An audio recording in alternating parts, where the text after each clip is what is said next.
اس وقت قرآن پاک کے ساتھ مسلمانوں کا جو برتاؤ ہے، آپ اس کا جائزہ لیجئے۔ امت میں کتنے مسلمان ہیں جو آج تک قرآن پاک کو دیکھا تک نہیں ہے، اور کتنے مسلمان ایسے ہیں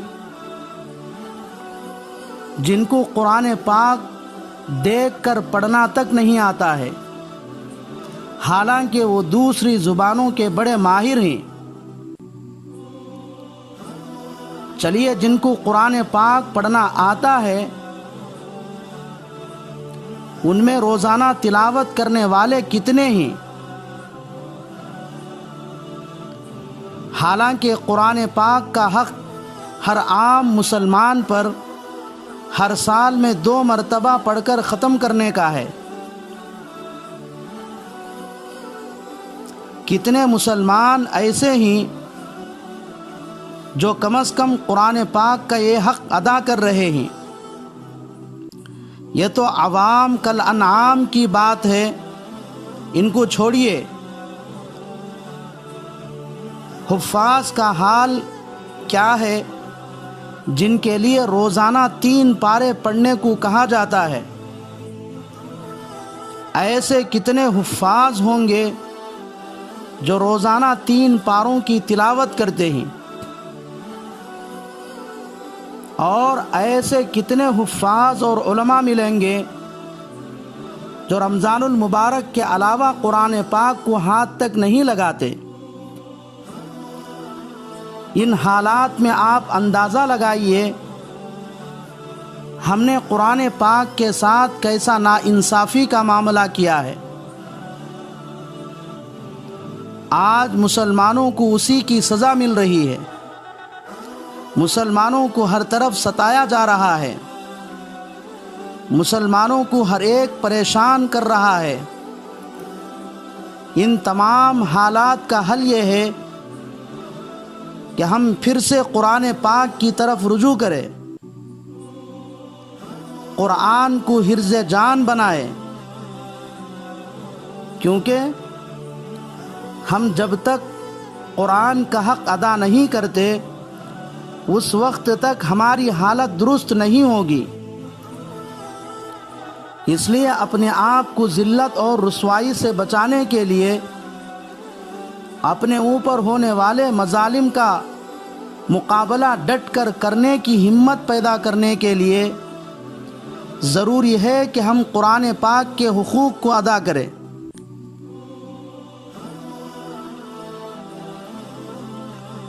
علماء نے قرآن کریم کے 5 حقوق بیان کیے ہیں۔ قرآن پاک کا پہلا حق یہ ہے کہ قرآن پر ایمان لائے، یعنی دل سے یہ یقین کرے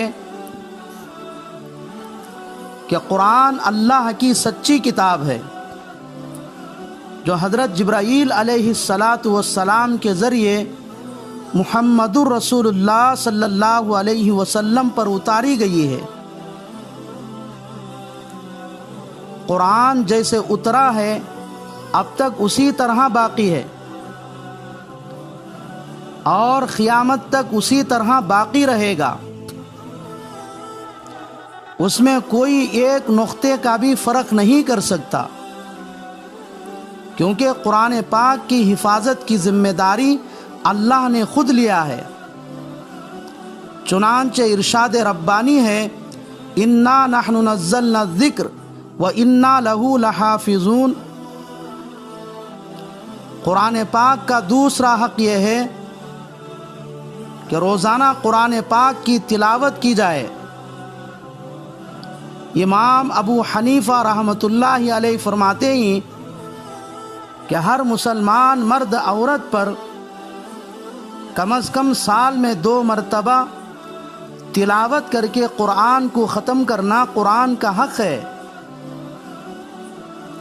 قرآن پاک کا تیسرا حق یہ ہے کہ قرآن میں غور اور خوض کرے،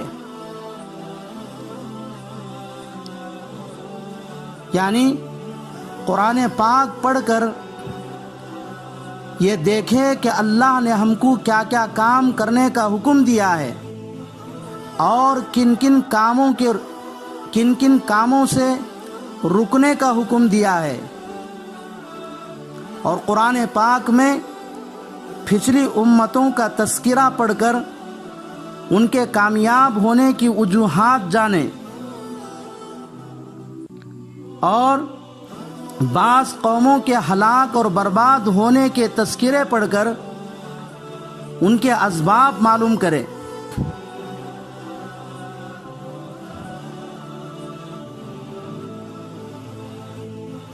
قرآن پاک کا چوتھا حق یہ ہے کہ قرآن پاک پر عمل کرے۔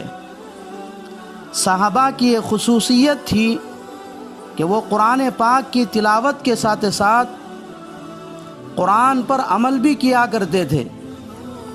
چنانچہ حضرت عثمان بن عفان رضی اللہ تعالیٰ عنہ اور حضرت عبداللہ ابن مسعود رضی اللہ تعالیٰ عنہ فرماتے ہیں کہ ہم اپنے زمانے میں قرآن پاک کی 10 آیتیں سیکھتے تھے۔